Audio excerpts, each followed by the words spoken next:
안녕하세요. 와인 4.0 저스틴입니다. 여러분들 반갑습니다.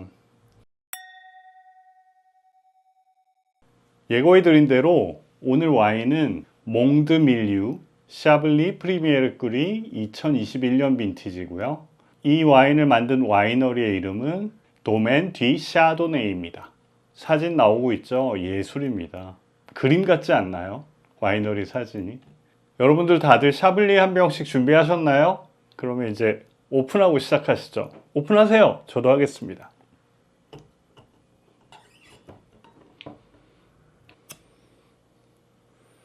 합성 코크네요. 길이는 뭐 적당히 깁니다. 샤블리 프리미에르 끄리 와인이고요. 밭 이름이 몽드 밀류입니다. 사진에 지금 동그라미 쳐놨죠, 제가. 몽드 밀류의 위치. 바로 위쪽이 샤블리 그랑끄리 밭들입니다. 연두색으로 표시되어 있죠. 그리고 그 바로 옆에 붙어 있습니다. 이 지도에서 보시면 그랑끄리는 정말 샤블리의 일부분이고요. 나머지 프리미에르 끄리가 또 일부분씩 경사 지역에 있고, 샤블리 그랑끄리 같은 경우엔 밭이 딱 7개입니다. 고기 7개의 밭이 다 몰려 있는 거고요. 그 다음에 프리미에르 끄리 밭은 40개 정도 있습니다. 이 몽드밀류 밭을 이 와이너리가 전부 소유하느냐? 아닙니다. 다시 또 수십여 개의 와이너리들이 소유를 하고요. 거기서 포도를 키워서 각자 와인들을 수십 종 만들어내고 있습니다. 이 와인은 1년에 5,000병 생산한다고 합니다. 그 얘기는 밭이 되게 작다는 얘기죠. 2021년에 생산된 5,000병 중에 한 병이 여기에 있습니다. 샤블리 그랑크리나 프리미에르 큐리는 약간 경사진 곳에 포도밭이 있고요. 샤블리 마을급이나 프티 샤블리라고 불리우는 종류가 있는데요. 그건 보통 평지에 있습니다. 샤블리 프리미에르 큐리, 그 다음에 그랑크리. 이쪽 밭들의 토양은 대부분 키메르지안 토양입니다. 바닷속에 있던 지층이 융기에서 형성된 토양이거든요. 바닷속에 화석들도 올라옵니다. 굴껍질 이런 거 있죠. 그래서 이 석회 성분들이 포도의 산도를 높여주고 미네랄 성분도 좀 넣어주고 섬세한 맛을 내게 됩니다. 근데 여러분들 프티 샤블리라고 써있는 샤블리 와인들도 간혹 있습니다. 이 프티 샤블리 보통 잘 모르시는 분들 사시면 샤블리 치고는 너무 가성비 좋아, 이건 득템이야 하고 사시는 분들 계시는데, 이 프티 샤블리는 토양이 포틀랜디안 점토여서 중간 산도밖에 안 나오고 무겁고 미네랄이 적은 와인이 만들어집니다. 그래서 여러분들이 알고 계시는 그 샤블리하고는 좀 다른 맛이 납니다. 샤블리는 샤도네이를 생산하는 지역이죠. 굉장히 북쪽이죠. 춥죠. 이 샤도네이라는 품종은 중성적인 맛을 가지고 있고요. 다양한 기후에 따라서 다양한 스타일로 변신이 가능합니다. 아마 화이트 와인 품종 중에서 제가 알기로는 전 세계에서 제일 다양한 지역에서 재배하고 있는 포도 품종으로 알고 있습니다. 그만큼 이 기후, 저 기후, 이 토양, 저 토양에서도 잘 자란다는 거죠. 또 하나의 특징은 변신이 아주 쉽습니다. 와인 메이커가 어떻게 하냐에 따라서 잘 따라오는 중성적인 성향이 있습니다. 바로 이제 시음으로 넘어가겠습니다. 따라야죠. 여러분들도 따르세요.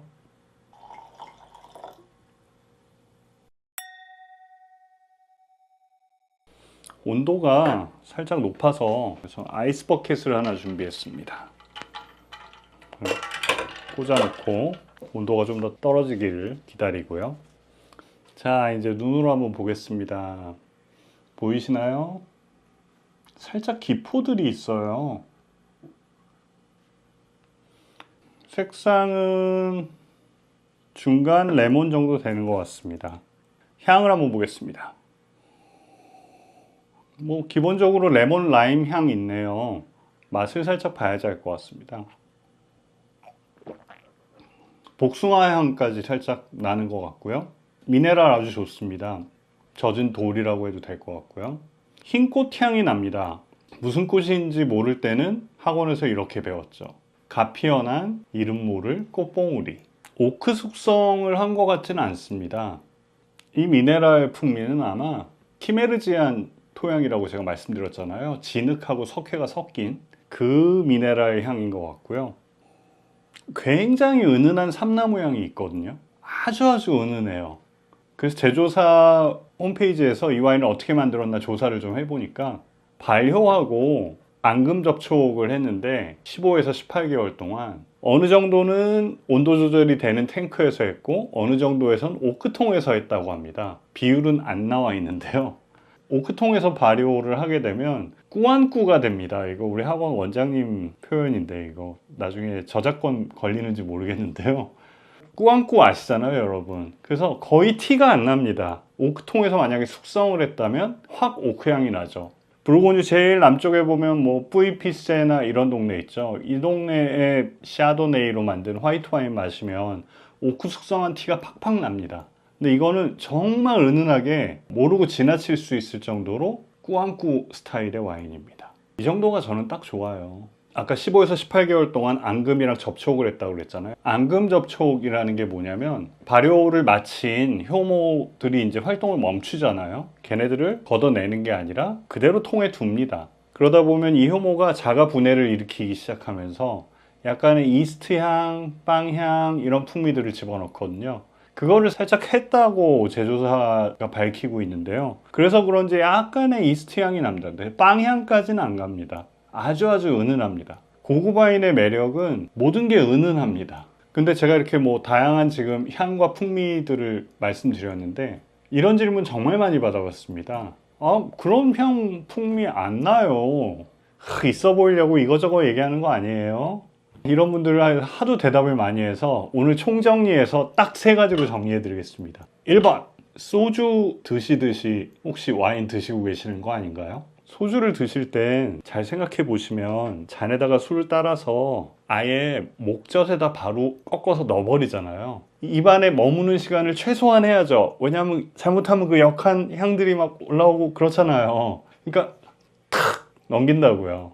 와인은 다양한 향과 풍미가 있는 술인데 입안에 머무는 시간이 있어야 그런 향과 풍미들을 느낄 수 있겠죠. 코로 약간 향도 같이 집어넣으시면 이 코하고 입은 닿아 있기 때문에 향을 더 느끼시기에 편합니다. 그렇게 해서 입안에서 한번 이렇게 굴려보고 삼키고 나서도 넘어간 뒤에 향들이 어떤 게 올라오나 목 뒤에서 여운이라고 그러죠. 그것도 한번 느껴보고 하면 향과 맛이 더 다양하게 나타나기 시작합니다.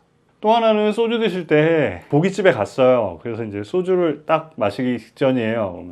안주를 하나 딱 만들어서 손에 딱 쥐고 건배를 딱 하고 마시고 빨리 안주를 집어넣어서 그걸 씻어내야죠. 막 그게 조금이라도 남아있을까 봐 국물 한 그릇 빨리 확 떠먹는다든지 이렇게 와인을 드시면 아무 맛과 아무 향이 안 납니다.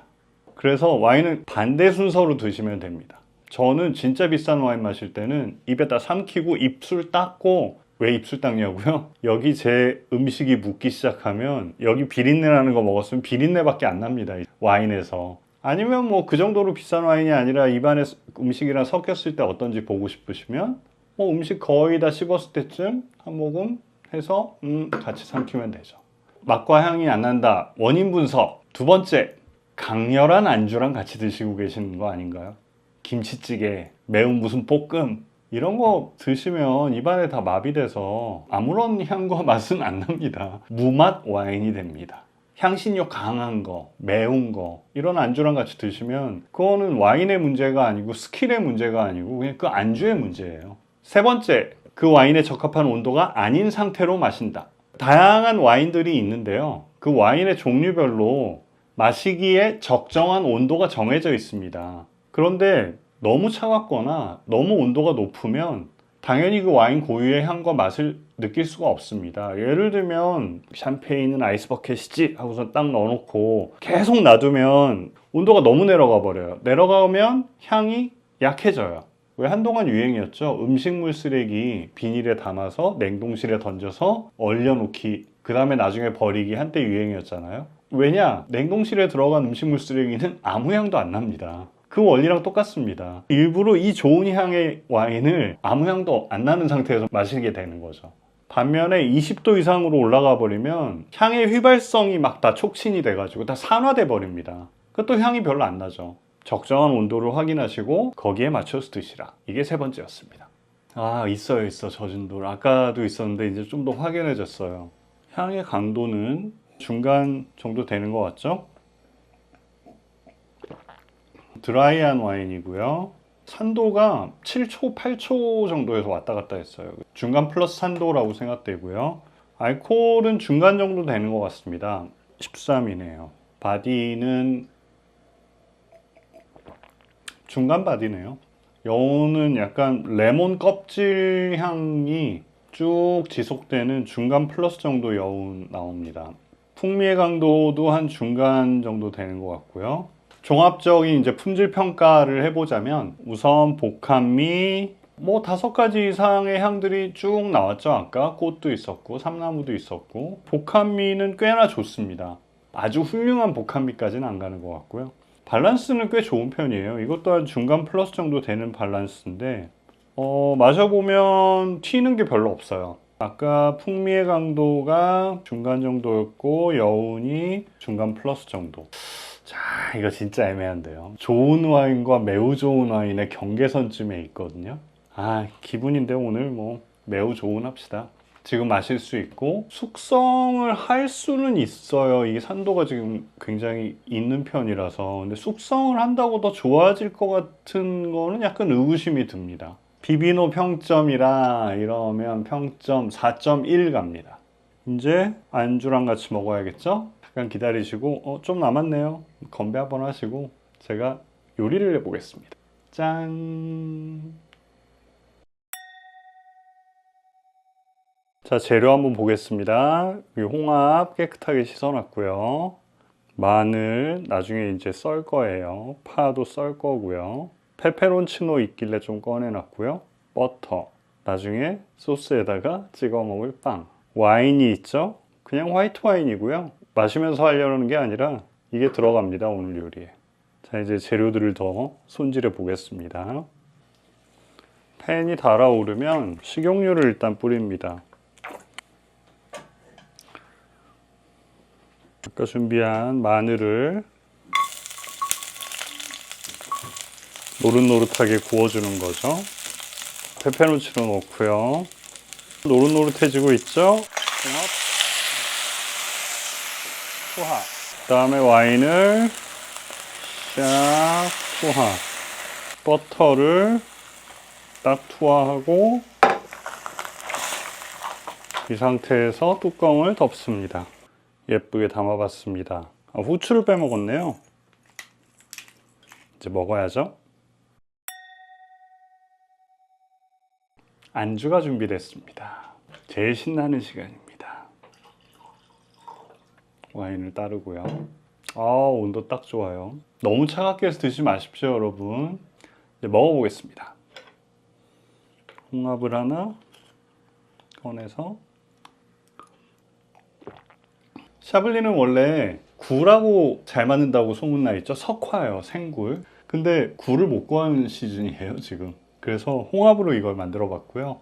아마도 굴이 어울린다는 거는 그 땅이 아까 키메르지안 바닷속에 있던 그 굴들의 그 껍데기들이 모였다가 위로 올라온 데라서 아마 와인에 그 성분이 들어갔으니 그거랑 제일 잘 어울린다 뭐 이런 뜻인 것 같은데 뭐 어쩔 수 없습니다. 굴이 없는 걸 제가 석화를 사올 수는 없잖아요. 프랑스 가면 제가 자주 가는 식당이 벨기에 식당의 체인점인데요. 레옹이라는 이제 식당이 있습니다. 그 식당에 가서 처음에 갔을 때 이걸 딱 보고 너무 맛있게 먹었는데요. 유심히 주변 사람들을 보니까 포크로 저는 이렇게 해서 우아하게 좀 이렇게 먹어본 사람처럼 해보려고 하고 있는데 프랑스 사람이 이걸 탁 하나를 먹더니 이거 딱 집게로 이용하기 편하죠. 딱 이렇게 들고 딱 떼가지고 자 여러분 홍합입니다 이렇게 먹더라고요. 그래서 저도 그 다음부턴 따라서 신나게 먹었습니다. 한 번은 옆에 프랑스 시골 쪽에서 온 가족이 같이 먹었는데요. 옆 테이블에 제가 능숙하게 껍질로 탁탁탁 먹는 걸 보더니 곁눈질로 이렇게 싹 보다가 자기네들도 포크를 갑자기 딱 내려놓더니 그 다음부터 똑같이 먹더라고요. 저도 배운 걸 프랑스 사람한테 또 전달했습니다. 맛있어요. 이거 와인은 안 들어가고 이거 안주만 계속 먹게 생겼는데요. 레몬 뿌려 먹고 싶은 음식이 있으면 이런 와인 사서 같이 드시면 됩니다. 레몬을 뿌리고 있잖아요, 입에서. 그게 페어링입니다. 별거 있습니까? 빵을 소스에 찍어서 아까 와인 들어간 그 소스죠, 이게. 원래 요리용 와인을 넣어야 되는데 저렴한 거 있잖아요. 근데 아깝게 토론테스 한 병을 아까 딴 거예요. 토론테스라는 품종으로 마시려고 산 와인을 따가지고 요리에 써버렸어요. 이건 정말 고급 요리입니다. 토론테스 뭔지 모르시겠다고요? 상관없어요. 다음에 제가 할 거예요. 이건 토론테스. 이 소스가 아까 버터 풍미가 싹 살아있고 게다가 또 와인 들어갔잖아요. 그래서 아주 빵 찍어 먹는데 최고입니다. 국물에 홍합이 쫙 녹아 있습니다. 홍합 하나만 더 먹고요. 맛있어요. 홍합 싸잖아요. 옛날에 어렸을 때 포장마차 가면 공짜로 주는 게 홍합이었잖아요. 그냥 홍합 넣고 아까 조리법 되게 쉽잖아요. 그러면 이렇게 아주 훌륭한 와인 안주가 됩니다. 비린 향이 싹 없어집니다. 자, 이제 다음 주 와인 소개하겠습니다. 자, 다음 주 와인 소개입니다. 다음 주는 다시 스페인으로 갑니다. 스페인 레드 와인 하면 제일 먼저 떠오르시는 게 뭐죠? 리오하죠. 리오하 와인은 솔직히 와인을 사러 가시면 10,000원대부터 이것도 몇십만 원대까지 이렇게 있습니다. 그래서 참 리오하도 저번에 했던 말백처럼 리오하 나도 마셔봤는데 하기 쉬운 와인입니다. 그 중에서 쿠네라는 와인이고요. 그랑 레제르바입니다. 2015년 민티지고요. 그란 레제르바라고 스페인 와인에 리오하에 써 있으면 이거는 최소한 5년을 와이너리에서 숙성하고 출시했다는 뜻입니다. 포도 품종은 템프라니오라는 품종을 메인으로 해서 한두 가지 토착 품종들을 블렌딩한 와인입니다. 여러분, 이거 5만원대 제가 산 것 같은데요. 그냥 와인샵 가셔서 리오하 있습니까? 그 중에 이왕이면 그랑 레제르바 있습니까? 하시면 어느 정도 같이 숙성된 향을 같이 느끼실 수 있고요. 아, 그럼 어렵다, 귀찮다. 리오하 거 하나 구해오세요. 그래서 저랑 같이 한번 드시자고요. 자, 오늘 아까 와인 4.1 나왔으니까 오늘도 와인 4.0 미션은 클리어 했고요. 구독 부탁드리고요. 좋아요 눌러주시고요. 댓글도 달아주십시오. 여러분들이 어떤 와인 좀 평가해 주세요 라고 하면 잘 선정해서 제가 그걸 꼭 평가해 보도록 하겠습니다. 안녕!